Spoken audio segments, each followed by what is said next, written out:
Bon. Alors, bonsoir à tous. On a la grande joie, le plaisir d'avoir Jas et puis son épouse Denise avec nous ce soir. Ben, je suis très émue parce que voilà, on a passé du temps dans un petit village du sud du Tchad qui s'appelle Bessada, dans lequel on se trouve au départ c'était un collège qui avait été ouvert. Jean-Pierre, tu me reprends hein, si je dis des bêtises, à la demande du président Tambalbaye, hein, c'est ça, qui avait demandé donc au papa de Jean-Pierre, qui était missionnaire à l'époque, donc Monsieur Burkhardt, Albert Burkhardt, d'ouvrir un collège. Et puis après, il y a eu un temps où le collège a été fermé. Puis il y a eu de nouveau une demande de réouverture du collège. Donc au début, ce sont Monique et Jean-Pierre qui se sont occupés de la réouverture du collège. Puis par la suite, le collège est devenu indépendant. Donc nous avons l'immense privilège d'accueillir aujourd'hui Jas, qui est directeur du collège, mais ce collège s'est étendu, c'est aujourd'hui un lycée-collège chrétien. Et puis Jas nous expliquera. Beaucoup de défis aussi. Et puis moi je suis toujours été très épatée de votre persévérance pour conduire cette œuvre mais qui impacte le Tchad, puisque ce sont des jeunes lycéens qui sortent, avec un bac et puis qui poursuivent des études. Et l'éducation chrétienne prend une place importante. Voilà. Merci. Je vous salue dans le nom de Jésus. Je remercie le Seigneur pour cette opportunité qu'il nous a offerte de venir avec mon épouse en France et de pouvoir rencontrer à nouveau des frères et sœurs que nous avons vus il y a quelques années, que nous n'avons pas encore rencontrés. C'est vrai ce que Nicole venait de dire. Nous sommes arrivés, moi et mon épouse, avec nos 2 premiers enfants à Bessada en 1990. Aujourd'hui, un peu plus de 25 ans. Et nous sommes venus travailler dans le cadre de l'éducation des enfants qui viennent dans le collège de Bessada. Aujourd'hui, nous avons 4 enfants qui ont commencé leur école à Bessada jusqu'au bac et qui sont partis, les 3 premiers sont partis à l'université. La première, une fille qui prépare cette année son master en droit privé. Son frère cadet a soutenu son BTS en génie mécanique le samedi dernier. Il nous a envoyé un message, il me dit « Papa, j'ai eu une mention excellente. Il va rester encore une année pour faire sa licence professionnelle à Douala au Cameroun. » La troisième est en Guinée-Conakry depuis 3 ans. Là-bas, elle est en faculté de médecine. Donc, elle est admise en 3e année de médecine. Elle nous a dit que ça se passe bien pour elle. Et la dernière, nous l'avons laissée à Bessada. Elle est encore au lycée. Elle prépare son bac. Pour nous, c'est un encouragement de voir nos enfants arriver à ce niveau. Surtout que nous travaillons au milieu de la jeunesse. Et les élèves nous regardent et regardent nos enfants. Ils nous contrôlent et contrôlent aussi nos enfants. Ils veulent voir est-ce que ce que nous faisons à l'école, est-ce que nous le faisons aussi à la maison. Et les résultats montrent que nous travaillons non seulement au collège, mais nous travaillons aussi dans notre famille. Et c'est une grâce et c'est aussi un sujet de reconnaissance pour nous envers vous qui priez pour le Tchad, vous qui priez pour les écoles qui sont au Tchad, vous qui priez pour le lycée et collège chrétien de Bessada. C'est un collège, disons, particulier, un collège qui n'est pas comme les autres. Dans ce collège, la parole de Dieu est prêchée tous les jours. Le dimanche, les enfants, les élèves, ils sont encore conduits dans les églises pour écouter la parole de Dieu. Donc 7 jours sur 7, la parole de Dieu est prêchée dans ce collège. Les enfants qui entrent dans ce collège reçoivent systématiquement une Bible. Chaque matin, de 7h à 7h30, nous avons un culte avec les enseignants et les élèves. Nous avons 15 minutes de louange, 15 minutes de méditation de la parole de Dieu. Là, chaque professeur passe et apporte un petit message. Et au cours de ce temps de prière et de louange, beaucoup d'élèves se donnent au Seigneur. Beaucoup d'élèves s'engagent à marcher avec le Seigneur. Il y en a qui vont plus loin en servant le Seigneur à plein temps. Depuis quelques années, en 2002, je suis venu ici en France pour une formation en Alsace, au collège Daniel.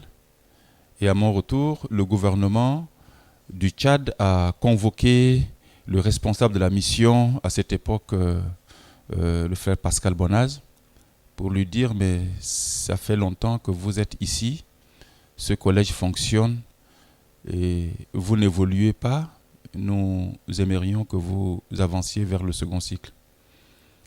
Nous avons accepté et nous avons lancé le second cycle à partir de 2003.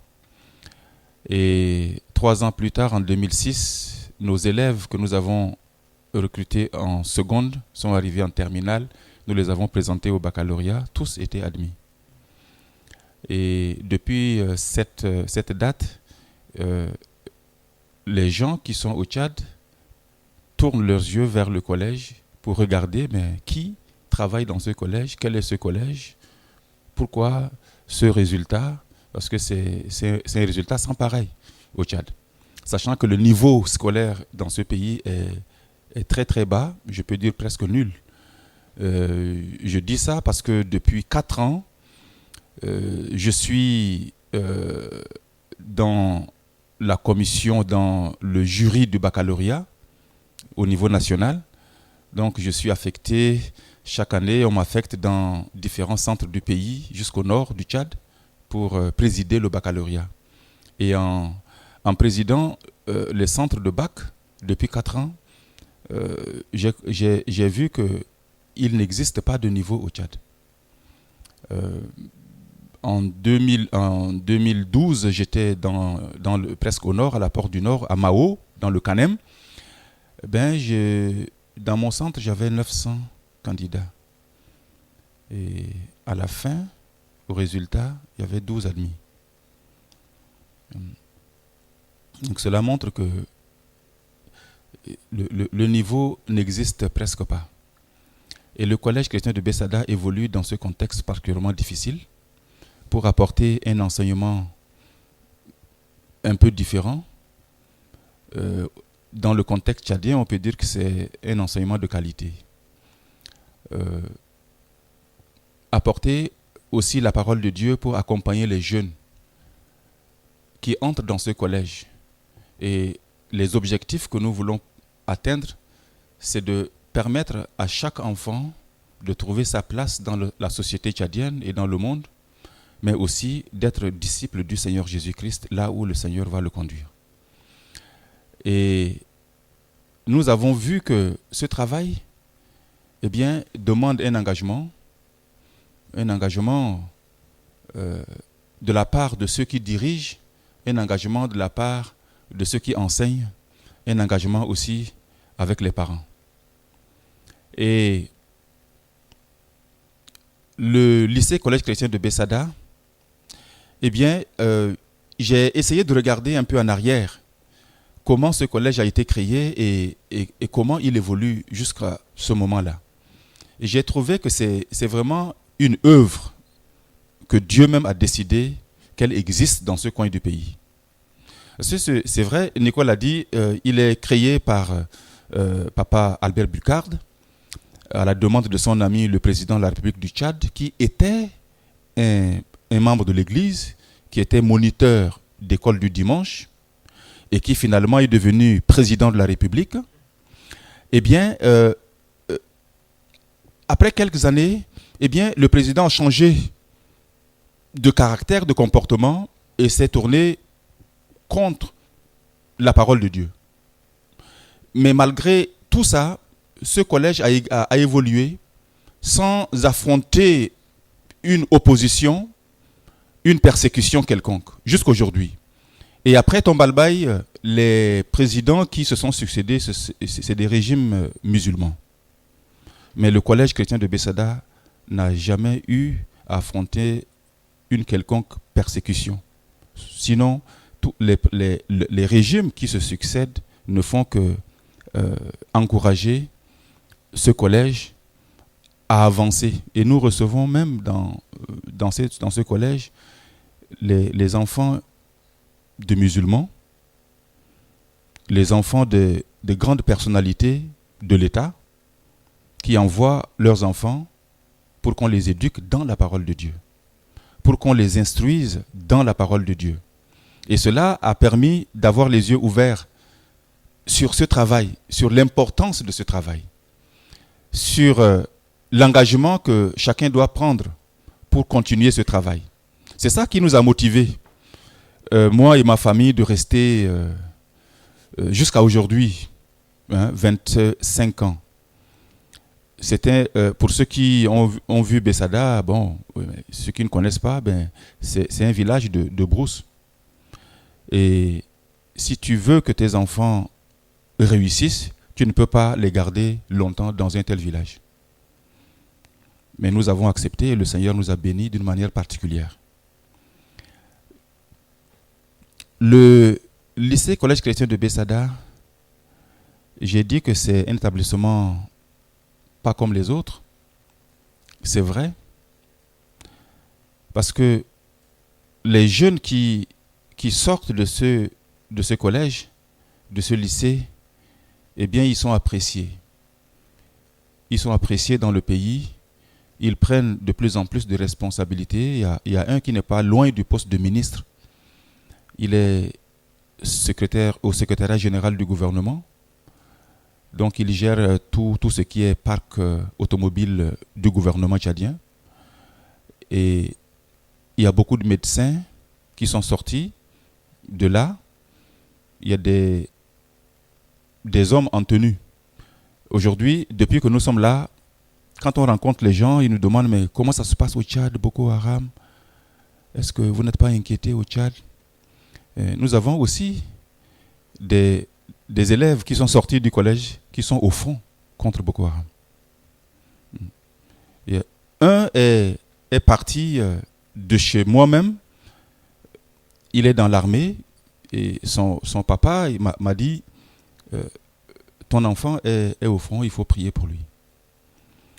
Et au Tchad, aujourd'hui, les musulmans respectent les chrétiens. Et les chrétiens n'ont pas peur des musulmans. C'est à cause de l'engagement de l'Église et c'est aussi à cause de ce que l'éducation chrétienne est en train de faire sa marche, de gagner le pays. Elle est arrivée à l'est et au nord du pays. J'ai déjà fait 5 voyages entre l'est et le nord du pays pour enseigner les maîtres, les professeurs du public et du privé à intégrer la parole de Dieu dans les différentes disciplines scolaires. Et aujourd'hui, dans certains villages au Tchad, au nord du Tchad, les parents ils créent des écoles et cherchent des enseignants chrétiens pour enseigner les enfants. J'étais à Bitkin et j'étais justement sur les traces de celui qui a promulgué ou a encouragé la création des écoles chrétiennes au Tchad. Je voudrais parler de Papa Albert Bucard. J'étais à Bitkin, là où il a travaillé, et j'ai rencontré des enseignants qui ont la soif d'écouter la parole de Dieu, qui ont la soif de travailler sur les bases de la parole de Dieu. Et dans ce coin, il y a un jeune qui est parti dans un village. Et il est arrivé, les gens le demandaient, mais le chef du village dit, qu'est-ce que tu cherches? Il dit, je suis venu rester avec vous, ici dans ce village. Mais quel est ton travail? Je suis un enseignant. Et quelque temps après, il a ouvert une école où enfants et parents viennent apprendre à lire et à écrire et à écouter la parole de Dieu chaque matin. Et quand il témoignait cela à la formation, j'étais vraiment émerveillé et je dis, mais même à Bessada, nous ne faisons pas ce que ce frère est en train de faire. Il s'est engagé, il est parti et son travail est en train d'avoir de l'impact sur la population musulmane de l'Est du Tchad.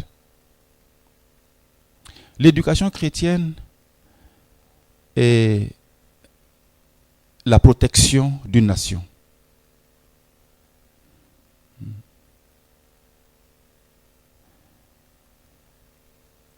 Il y avait dans l'Antiquité un sage qui allait de village en village pour encourager les gens, conseiller les gens. Il est arrivé dans un village, il a réuni les sages du village, il leur a demandé, faites venir les protecteurs de votre village. Et les sages sont partis appeler les soldats. Et quand les soldats sont arrivés à son niveau, il dit non, ces gens que vous avez amenés ne sont pas des protecteurs du village, ce sont des destructeurs du village. Les protecteurs du village sont des enseignants. L'enseignant protège une nation. Tous ceux qui travaillent, tous ceux qui vivent sur cette terre et qui ont été à l'école sont passés par la main d'un enseignant. Et lorsque l'éducation ne se fonde pas sur de bonnes valeurs, il serait difficile de gouverner le monde. Lorsque l'éducation n'est pas fondée sur de bonnes valeurs, il serait difficile de vivre la paix dans le monde. Lorsque l'éducation n'est pas fondée sur de bonnes valeurs, il serait difficile de parler du développement. Au collège chrétien de Bessada, il y avait un monsieur qui était tout près du collège, qui allait nous voir un jour. Il dit, je veux m'inscrire en 6e. C'est la petite classe du collège. Et c'est quelqu'un d'une quarantaine d'années.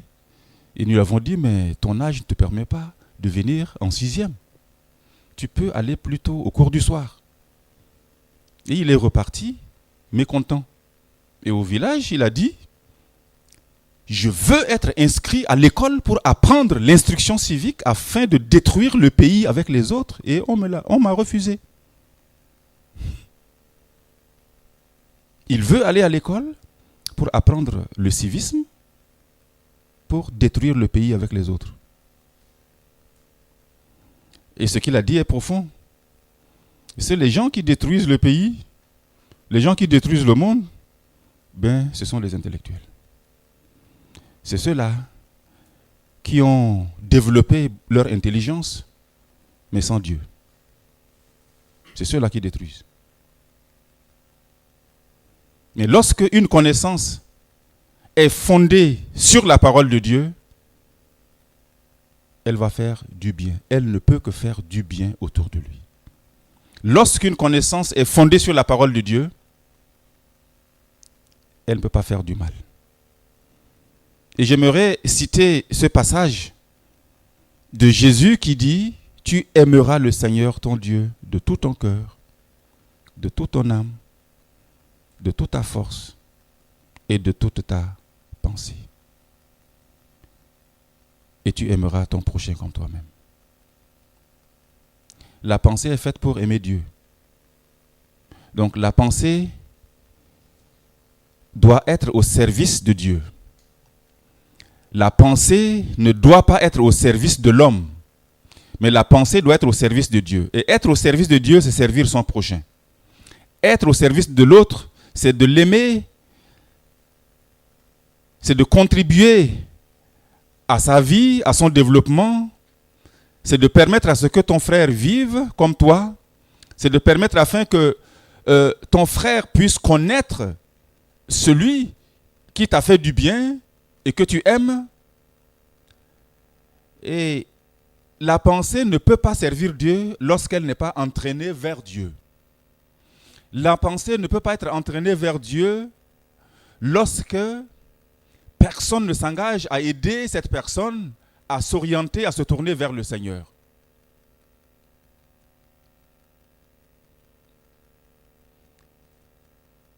Tu aimeras le Seigneur, ton Dieu, de tout ton cœur, de toute ton âme, de toute ta force, de toute ta pensée.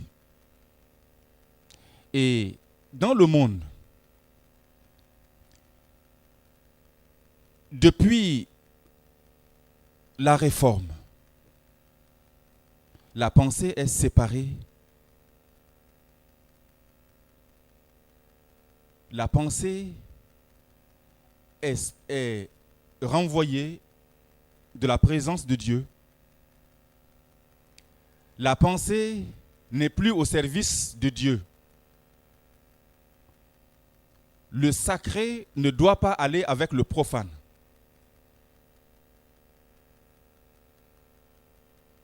Je suis chrétien, je le suis à l'église. Quand je suis en dehors de l'église, eh bien, je fais ce que je veux.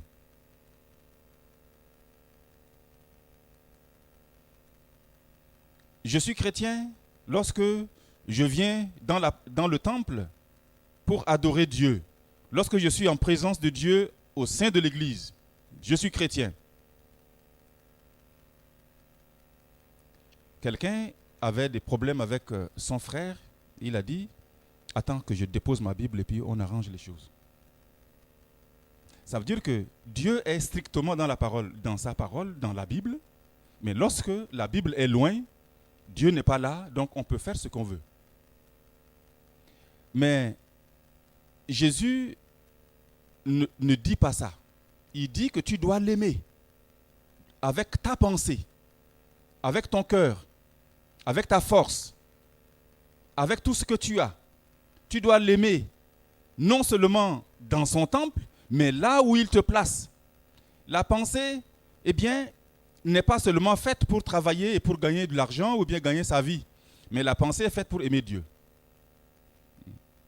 Et on ne peut pas développer, on ne peut pas transformer, on ne peut pas permettre à quelqu'un d'être agréable à Dieu sans que sa pensée ne puisse être confrontée à la parole de Dieu. Et l'éducation chrétienne, c'est la confrontation des pensées à la parole de Dieu. La parole de Dieu doit pénétrer l'homme dans toute sa dimension. La parole de Dieu doit pénétrer l'homme dans tout son être, corps, âme et esprit. Et cette parole de Dieu qui pénètre quelqu'un va le transformer, va le pénétrer et lui donner une forme nouvelle.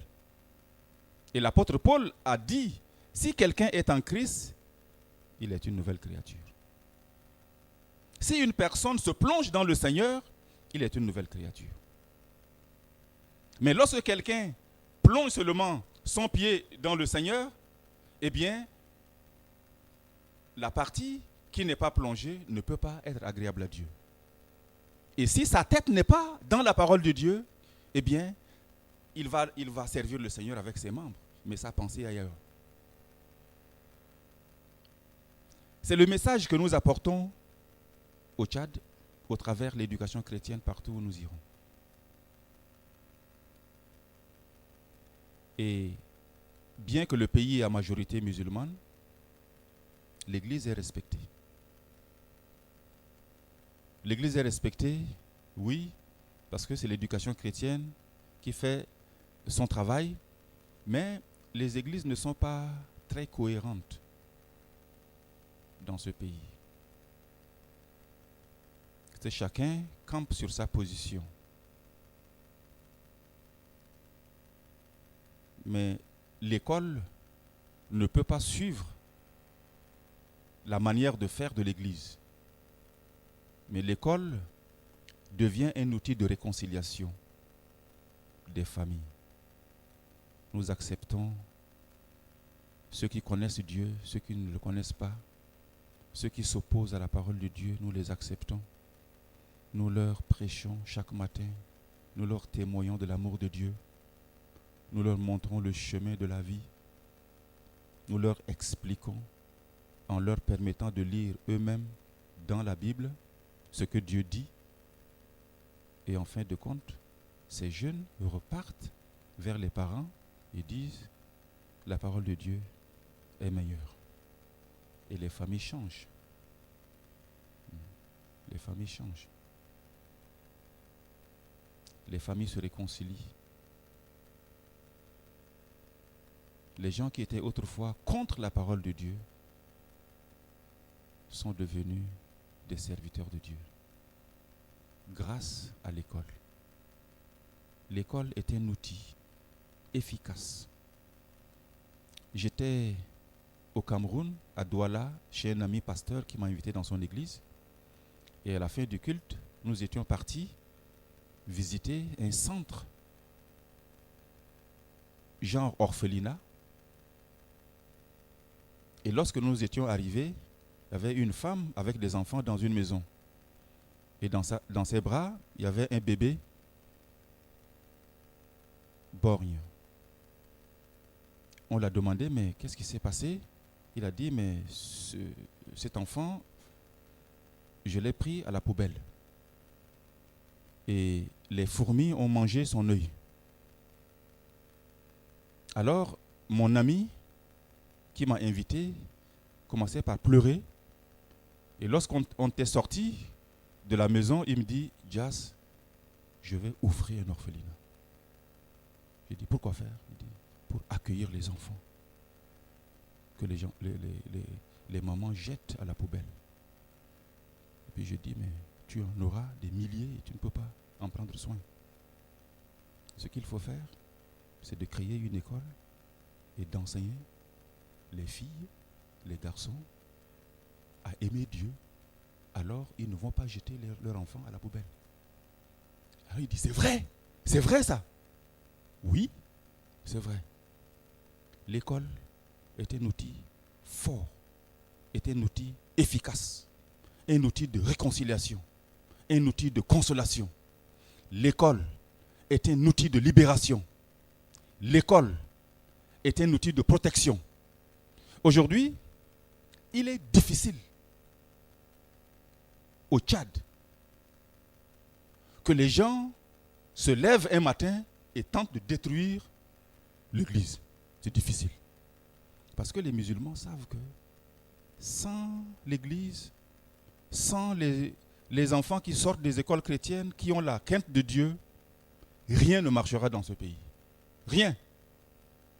Ils ont essayé, mais ils sont obligés de chercher. Aujourd'hui, dans les hôpitaux, au Tchad, lorsque le médecin est musulman, les infirmiers sont des musulmans, les musulmans ne viennent pas là. Ils ne viennent pas parce qu'il n'y a pas de sérieux. C'est eux-mêmes qui disent. Bessada est à 600 km de N'Djamena. Et les parents quittent N'Djamena, traversent toutes les villes pour venir avec leurs enfants dans ce village de Bessada. Alors qu'à N'Djamena, il y a beaucoup d'écoles. Et tout au long de la route, il y a beaucoup d'écoles. Mais ils viennent jusque-là, en septembre. Il n'y a pas de repos. L'établissement est rempli, la cour est remplie de parents et d'enfants. Et certains repartent avec leurs enfants en pleurant parce qu'on ne peut pas les accueillir. On n'a pas de place pour accueillir ces enfants. On n'a pas de place. Nous avons un internat au départ pour 30 élèves. Aujourd'hui, nous en comptons 80. Et les demandes continuent par venir. Le collège accueillait entre-temps moins de 100 élèves. Aujourd'hui, nous sommes à 314. Et on n'a pas de place pour mettre ces enfants.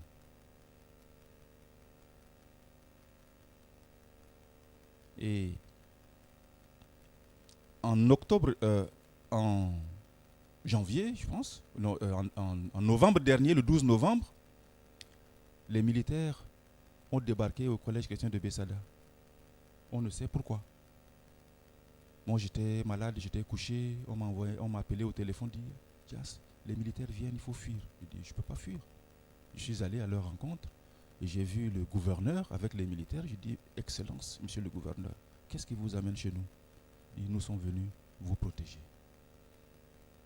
Il dit, mais vous avez appris qu'il y a quelque chose? Il dit, il y a eu manifestation à Koumra et nous sommes venus voir, est-ce que vous n'êtes pas attaqués par les autres?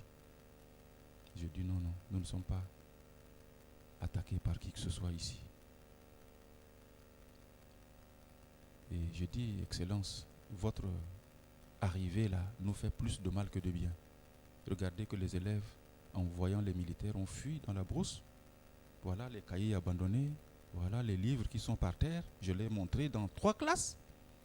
Le gouverneur était resté. Il dit, bon, comment faire? Il dit, mais il faut demander pardon à ces enfants. Il dit, mais comment le faire? Il dit, mais vous repartez à Koumra et prochainement, vous venez un matin et vous dites, vraiment ce que j'ai fait, c'est mauvais. Dites aux enfants. Demandez pardon aux enfants. Il a dit, ok, je vais faire. Et il l'a fait. Il est venu avec une forte délégation, mais sans militaire. Il nous a envoyé de l'argent pour préparer un grand repas pour tous les élèves. C'est un repas de réconciliation. Et lorsqu'il s'est levé pour parler, il a dit, mes chers élèves, le président de la République m'a confié une mission de sécuriser ma région.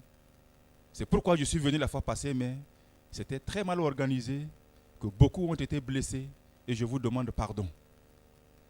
Et votre réfectoire, je m'engage à retaper. Et votre internat, je m'engage à clôturer. C'était des messages de réconciliation. Et aujourd'hui, l'établissement est en chantier par le gouvernement. Je pense qu'une bagatelle de 150 000 € sont injectés pour ce travail-là. Jean-Pierre a passé, il n'a pas eu de chemin pour aller à Ebenezer. Il dit, mais pourquoi? Qu'est-ce qui se passe ici? Il dit, mais c'est le chantier. Nous sommes en chantier. Et c'est le gouvernement qui travaille, ce n'est pas nous.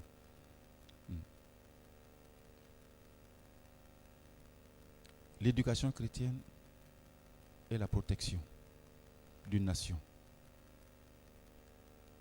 On peut mobiliser une armée avec des moyens matériels, militaires, pour protéger un pays, mais rien.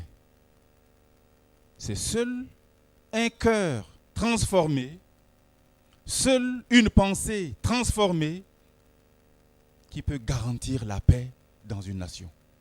Mais pas une armée avec des militaires, avec des armes lourdes. Et le président de notre pays a compris. Lorsqu'il y a un problème, il appelle les pasteurs et il demande la prière. Et les pasteurs viennent à la présidence pour prier. Et cela nous encourage à avancer dans ce travail. Ces enfants qui viennent de partout, eh bien, il y en a qui n'ont jamais écouté la parole de Dieu. Et puisque nous n'avons pas de possibilité d'accueillir tous les enfants, l'établissement est obligé de penser, de repenser comment faire. Et nous voulons transposer ce même travail ailleurs, dans d'autres régions, pour permettre aux enfants d'accéder à une bonne éducation et à proximité de leur famille. Donc, nous avons fait, cette année, nous avons ouvert un deuxième collège à Danamaji avec 50 élèves. Et nous avons remis notre politique, c'est un élève, une Bible. Et dans ce village, l'enfant du maire est allé dans ce collège. Et lorsqu'il est revenu avec la Bible, son papa a arraché la Bible. Il dit, mais pourquoi? Pourquoi toi, mon fils, tu détiens une Bible et moi, je ne peux pas l'avoir? Je prends la Bible pour moi-même. C'est à moi d'avoir d'abord la Bible et puis toi après.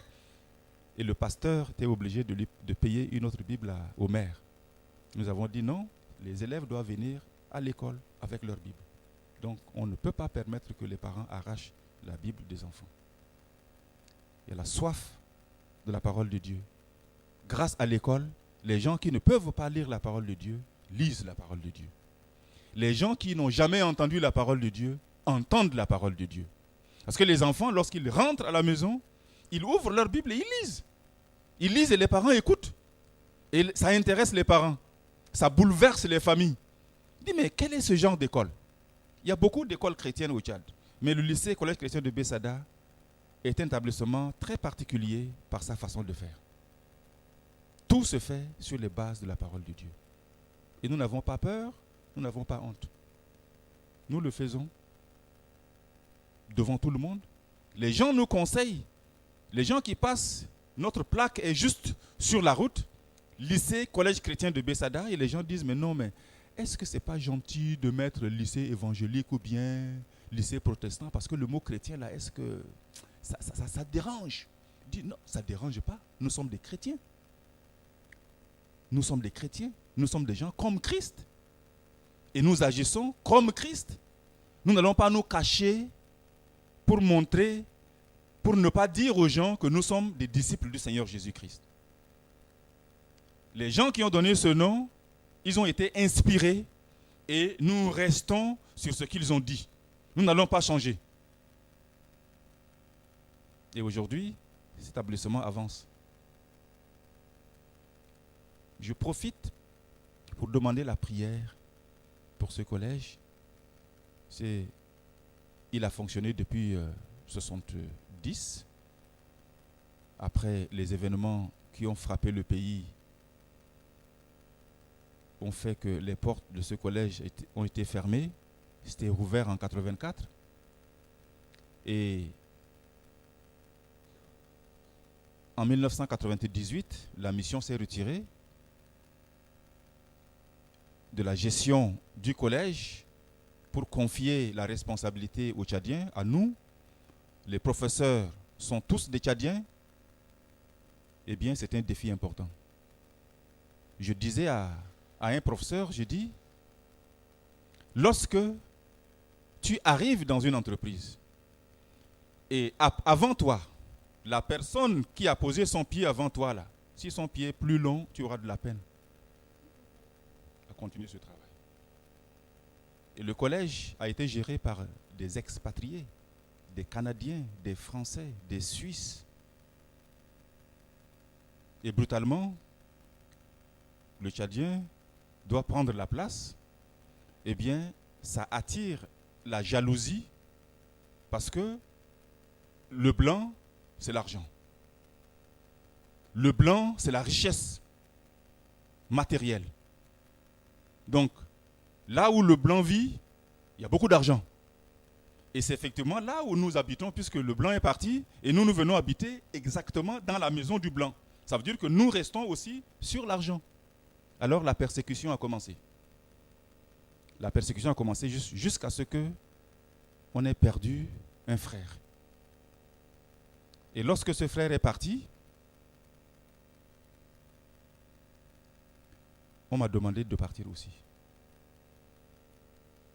Et si je partais, c'est adieu le collège chrétien de Bessada. Je dis, je ne pense pas que je vais partir. Mon épouse tombait malade, les enfants étaient malades à la fois. Tout le monde était malade à la fois. J'essayais de prier, je ne pouvais pas ouvrir la bouche pour prier. J'essayais de lever la main, je ne pouvais pas lever ma main. Moi-même, je suis devenu malade. Et intérieurement, je criais Jésus, Jésus, Jésus. Et puis, j'ai retrouvé ma voix et j'ai crié Jésus, viens à notre secours. Et je me suis levé. Je commençais par prier, prier, prier. Et ma femme s'est levée. Et puis ma femme a dit, il faut qu'on parte d'ici, sinon on va tous mourir. Elle est là. Il faut qu'on parte d'ici, sinon on va tous mourir. Je dis, ok, je suis d'accord avec toi. On va partir. Mais attends. Je reviens. Je suis sorti, j'ai pris la moto, je suis allé voir un pasteur. J'ai dit, voilà, c'est ça la situation. Voilà ce que ma femme décide. Alors, je suis venu te voir. Qu'est-ce que tu en penses? Il dit, vraiment, ce village est difficile. Ce travail-là est difficile. Si tu restes, tu vas perdre tes enfants. Donc, je te conseille de partir. Je dis merci. Je reprends la moto. Sur le chemin, j'ai trouvé un ancien du village même qui est chrétien engagé. Je me suis arrêté, j'ai dit, grand frère, voilà la situation. Qu'est-ce qu'il faut faire? Il dit, vraiment, nous avons vu ta persévérance. Tu as trop fait. Si tu pars même, ce n'est pas grave. Laisse tomber. L'œuvre de Dieu, ce n'est pas seulement ici. Laisse tomber. J'ai dit merci. Je suis arrivé, j'ai dit à ma femme, j'ai dit, bon, voilà ma décision. Tu prends les 2 petits, vous partez. Les 2 grands, ils restent avec moi. Une semaine, je donne une semaine à Dieu. S'il me laisse dans la souffrance, on va vous suivre dans la semaine. Et ma femme a dit, je suis venu avec toi, je vais mourir avec toi. Je dis, Alléluia! Christ est vainqueur, nous avons gagné la victoire, nous avons gagné, nous avons gagné. Je me suis levé, j'ai dit, levez-vous, louons le Seigneur. Nous sommes levés, il commençait par louer le Seigneur dans la chambre. Puis j'ai dit, personne ne bougera ici tant que Dieu nous demande de partir. Il ne nous demande pas de partir, personne ne bougera ici. C'est l'œuvre de Dieu. Nous allons tenir cette œuvre jusqu'au bout. On ne peut pas servir le Seigneur sans affronter les difficultés. On ne peut pas servir le Seigneur sans affronter la persécution. On ne peut pas servir le Seigneur sans passer par des moments durs. L'œuvre de Dieu, c'est un combat. Et lorsque le combat vient, c'est que derrière, il y a quelque chose de bien. Et il faut persévérer. Nous prions chaque mercredi et nous prions aussi pour la France. Pourquoi nous prions pour la France? Toute décision politique, toute décision économique, toute décision militaire prise en France a des répercussions directes sur le Tchad. Directes sur le Tchad. Et ceux qui sont touchés, plus touchés, ce sont des familles.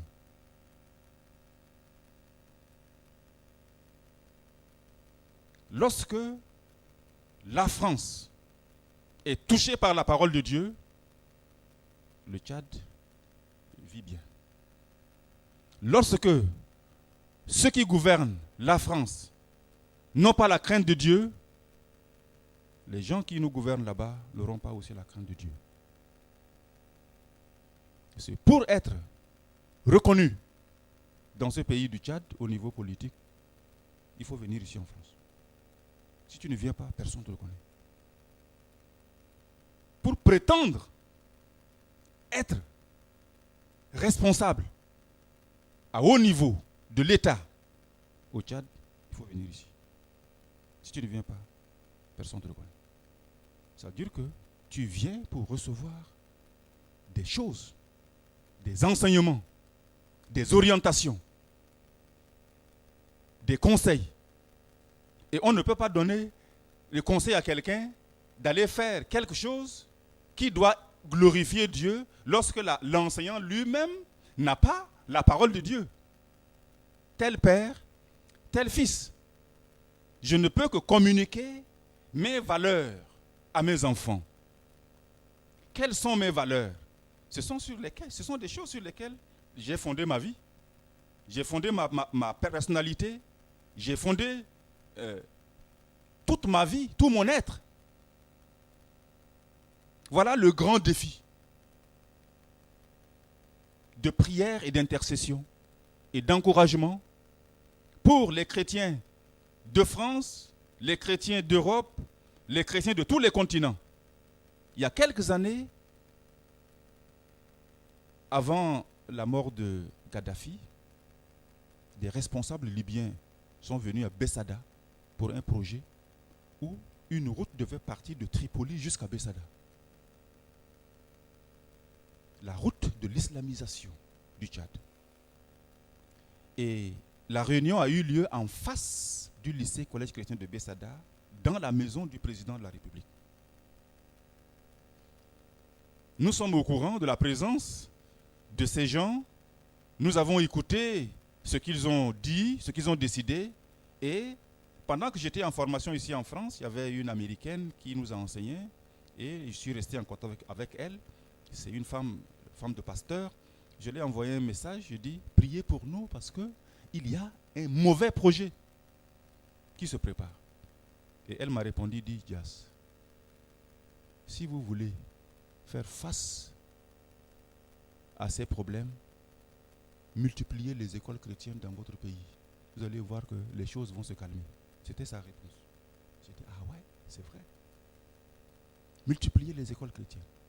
Si nous voulons diminuer les problèmes, pour ne pas dire les enrayer totalement, parce que ce sont des esprits. Si nous voulons diminuer les problèmes, atténuer la souffrance de nos populations, multiplions les écoles chrétiennes autour de nous. C'est un défi lourd.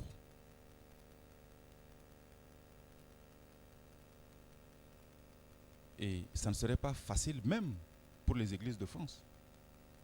Ça ne serait pas facile. Mais c'est possible. Parce que Dieu a dit, là où touche la plante de ton pied, je te le donne. Donc si tu poses ton pied, il dit, Jésus, je veux faire quelque chose en ton nom ici, il te donne. Il te donne toute la capacité, toute la possibilité pour réaliser cela. Il te donne tout le courage pour réaliser cela.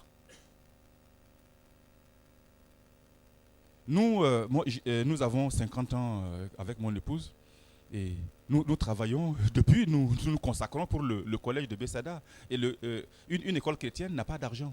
Une école chrétienne, tu travailles dans une école chrétienne, tu n'as pas de salaire. Tu as des subsides.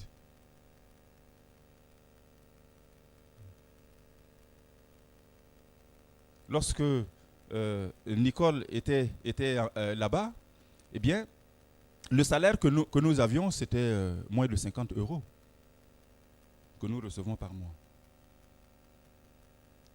Le temps a passé. Aujourd'hui, le salaire que je reçois ne dépasse pas 100 € par mois. Et tu dois vivre et tu dois subvenir aux besoins de tes enfants. Qu'est-ce qui se passe dans ces conditions? Qu'est-ce qu'il faut faire? Bien, il faut travailler. En plus de ça, il y a, Philippe et Magda étaient partis nous rendre visite et sa femme nous a observés pendant une semaine et puis elle a écrit un article, dit c'est une direction à trois dimensions, direction 3D, direction du collège, direction de l'élevage, direction de l'agriculture. Et nous sommes directeurs dans ces 3 domaines. L'élevage et l'agriculture permettent de faire vivre la famille. Le collège permet de faire avancer la parole de Dieu. Et nous avançons. Lorsque c'est dur, on se rend compte, on prie. Dit aux enfants, nous sommes tous engagés dans ce travail-là. Lorsqu'il n'y a pas d'argent pour engager les gens, tout le monde se met dans la famille. C'est ça l'œuvre de Dieu. Et nous sommes bénis. Et les gens, ils nous trouvent comme des gens qui ont beaucoup de moyens. Et lorsqu'ils nous demandent, mais les gens viennent demander de l'argent. S'il y en a, on leur prête. S'il n'y en a pas, on dit il n'y en a pas. Mais on ne dit jamais que nous, on est pauvres. Jamais du tout. Moi, je ne suis pas un pauvre. Je suis riche. Parce que c'est Dieu qui m'enrichit. Amen. C'est vraiment une œuvre. Une école chrétienne, c'est l'œuvre de Dieu. Les réformateurs, je pense c'est Luther, il a dit, l'Église n'a jamais fleuri sans école. Et non seulement on envoie des gens dans la société pour travailler, mais nous permettons aussi à l'Église d'être solide. Ceux qui arrivent au Tchad, déjà en N'Djamena, la plupart des responsables d'église sont des ressortissants du collège chrétien de Bessada. C'est eux qui deviennent des piliers de l'église.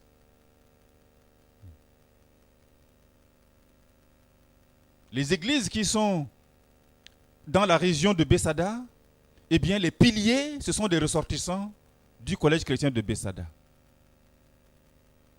J'ai rencontré un, il est parti au Sénégal, c'est un médecin, il est parti faire une spécialité. Je l'ai rencontré à N'Djamena, il m'a dit, monsieur, j'ai toujours ma Bible de 6e. Il y a un qui travaille au gouvernement, il m'a rencontré, il a dit, quand j'étais en 6e, au baptême, tu m'as remis sur une carte un passage de la parole de Dieu. Et je l'ai toujours dans ma Bible. Je dis, mais quel est ce passage? Il dit, c'est Deutéronome 28. Je dis, amen. Continue. Il dit, dans mon service, avant que je ne travaille, je m'enferme dans mon bureau et je prie. Et cela dérange les gens qui travaillent autour de moi. Je dis, continue par prier. Tu vas voir que tu vas gagner tous ces gens-là au Seigneur. L'église ne peut pas fleurir sans école. Parce qu'on ne peut pas préparer l'église de demain en mettant les enfants avec des gens qui n'ont pas la crainte de Dieu dans leur cœur.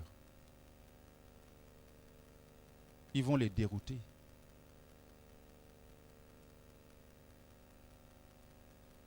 C'est si tu prends un enfant qui va à l'école, tu lui demandes de te réciter la première leçon du premier jour de la rentrée, il ne sera pas en mesure. Mais il est capable de se dire exactement le nom de son enseignant. Parce que l'enseignant est maître de sa classe. Et tout ce que l'enseignant dit, l'enfant obéit. L'enfant met en pratique. L'enfant accepte. Et cela est gravé dans la vie de l'enfant pour toujours. Si l'enfant reçoit une mauvaise éducation, il serait difficile de changer cet enfant-là. Ce serait difficile. Au Tchad, les enfants ils viennent 5 heures par jour. Mais ailleurs, ils restent presque toute la journée avec les enseignants. Mais quel type d'enseignants pour nos enfants? Quelles sont les valeurs que ces enseignants véhiculent dans la cour de l'école, en classe, avec les élèves? Pour finir, je vais citer la parole de Dieu. Il dit que le royaume de Dieu est semblable à un marchand qui a vendu tout ce qu'il a pour aller acheter un champ dans lequel se trouve une belle perle. De belles perles. Il a vu, il a tout vendu. Il est allé acheter le champ. Ce qui est très important pour lui, ce n'est pas le champ, ce sont des perles qui se trouvent dans ce champ. Les perles, ce sont les enfants.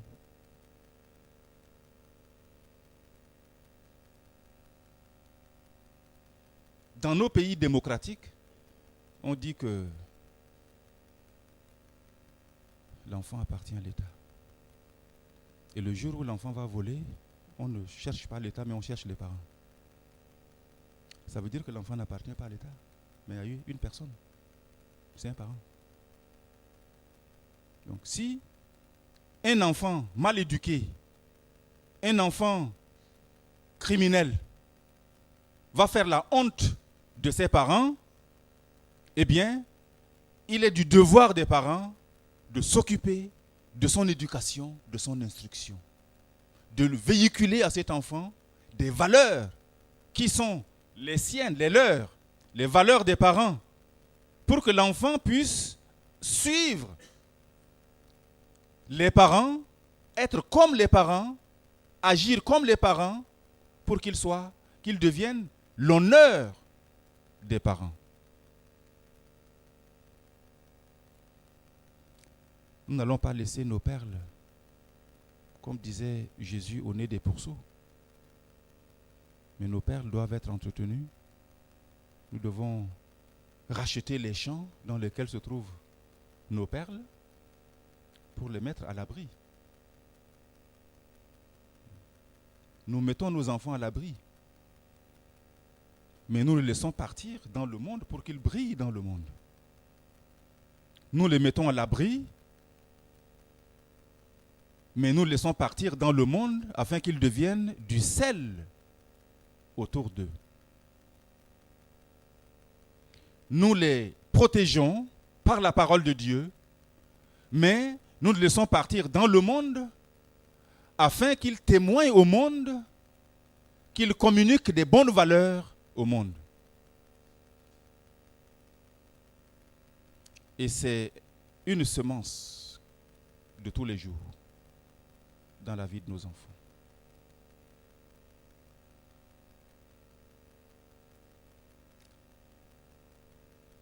J'aimerais finir, si vous convenez avec moi, de prier.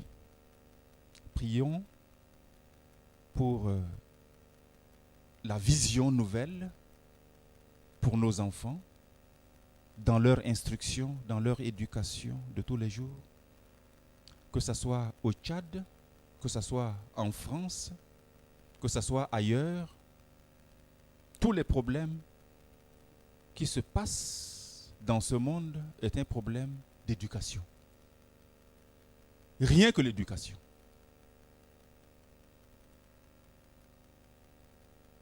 Prions pour nos pays, prions pour nos enfants, prions pour l'Église. Que l'Église reprenne ce qu'elle a perdu. Des milliers d'écoles chrétiennes dans ce pays qui ont été arrachées. L'Église doit reprendre.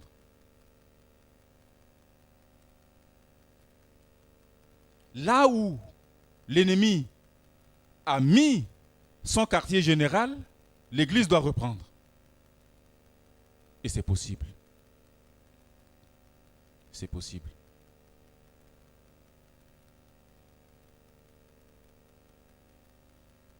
Au Tchad, les chrétiens, les musulmans ont essayé. Ils sont allés voir le président.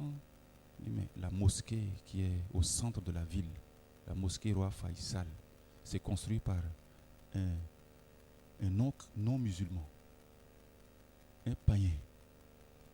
Alors nous sommes venus demander la permission de détruire cette mosquée pour construire une nouvelle. Par nous les musulmans. Et le président dit, ouais, c'est bien. Je suis d'accord avec vous. Mais il y a une seule condition. Nous allons détruire aussi les châteaux d'eau qui sont dans vos quartiers. Parce que c'est la même personne qui a construit. Et vous buvez de cette eau. Ça, c'est l'eau d'un non-musulman. D'un païen. Donc, moi, je suis d'accord. Donc, on se donne le délai. Et moi, je vais engager. Je vais détruire cette mosquée en même temps que les châteaux d'eau dans vos quartiers. Comme ça, vous allez reconstruire votre mosquée et vos châteaux d'eau. Il dit, ça va, président, ça va, on a compris. Et quand à la sortie, ils disent, on ne peut rien faire avec l'Église.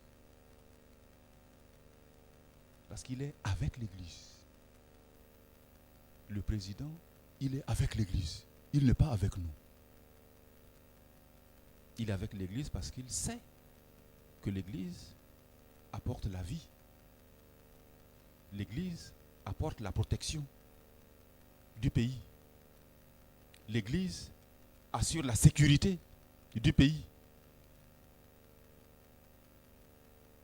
Nous allons prier dans la même direction, non seulement pour le Tchad, pour que la parole de Dieu continue d'avancer dans ce pays, mais prier aussi pour la France et pour les différents projets d'écoles chrétiennes dans ce pays de la France et ailleurs. On peut prier? Amen. Gloire à toi.